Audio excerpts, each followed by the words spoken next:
Welcome back to Shir 7 on Haggadah Shel Pesach. We're going to be continuing with the second part of Avodah Meinu, Va'afilu Kulanu Chachamim.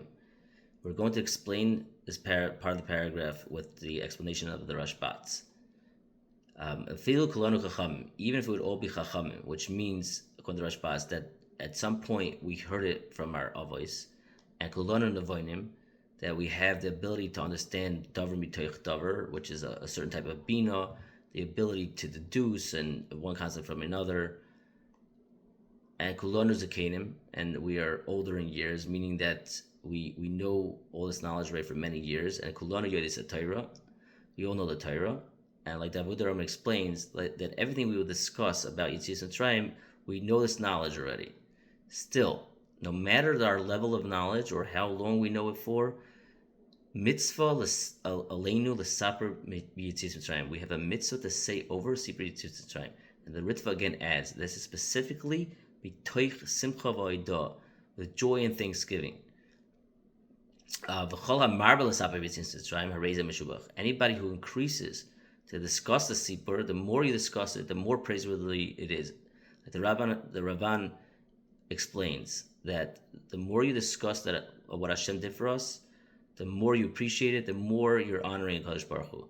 The Tosefta says that a person is chayiv to be oisik in Hilchos Pesach and discussing the Pesach the whole night, and so brings a Torah and a Shulchan Aruch, and therefore a person should discuss the Inyanim Yetzias until one falls asleep. Now, the Rambam is very clear in Hilchos Chametz Matzah Perek Zayin, Halacha Aleph, and also in Sefer HaMitzvos. We're referring specifically over here to being march b'diburim, which means lengthening your words. What occurred to Klal Yisrael and the events that took place, such as the Makkos. The Rambam says in Asay Kufnun Zayin that anybody who adds in saying over the Haggadah and that he lengthens his praise of the greatness of what Hashem did for us and the details of how the Mitzrim oppressed us and how Hashem took revenge against the Mitzrim, and he gives thanks and on all the chesed that Hashem did for us, the better it is. Rav Tzadok HaKohen in Pri Tzadik explains Vayikra l'Chag Pesach Ois Gimel that the objective is very clear. We're trying to get to a state that we feel happy and a sense of chayris that they felt when they went out of Mitzrayim. We need to get to a place that, or at least attempt to get to a place where the Yidden felt when they were leaving Mitzrayim.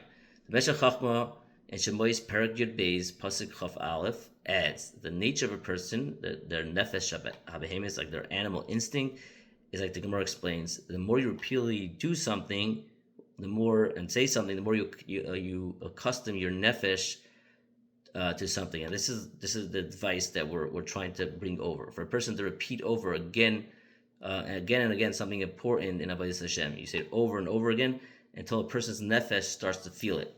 Now, we quoted previously from the Ravan that harei meshubach means because you're bringing more kavod shemayim, because you're praising Hashem more and more. But in light of what we're saying now, the Rishonim are bringing down, is that the true focus in repeating over what Hashem has done for us is in order to instill it in ourselves, to change ourselves, to get it inside of us.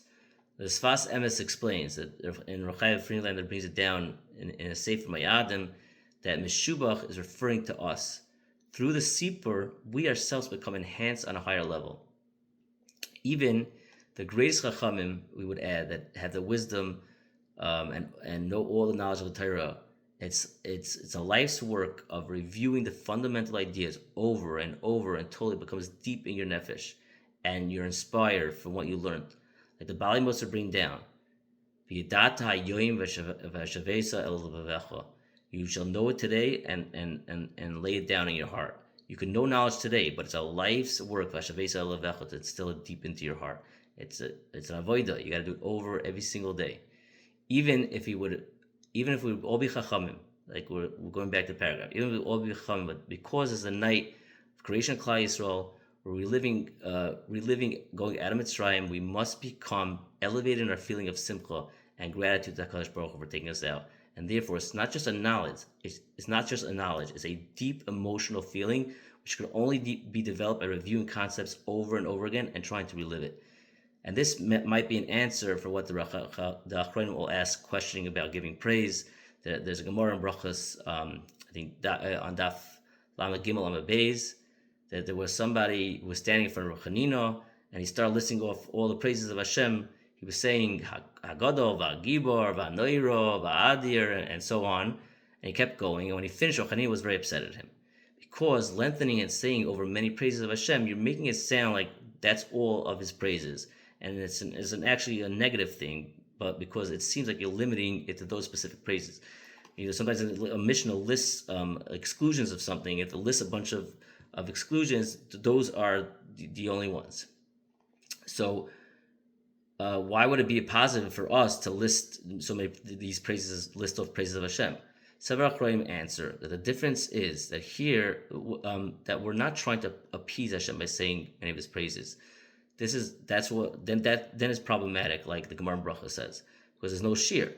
Here, the objective is saying over and lengthening is in the Sipur is in order to instill it in us and in our children the Amunah, and to relive it and to feel it emotionally, to get it deep inside our nefesh. It's for us, not only for Hashem's praise. Everybody have a great night. Thank you for listening.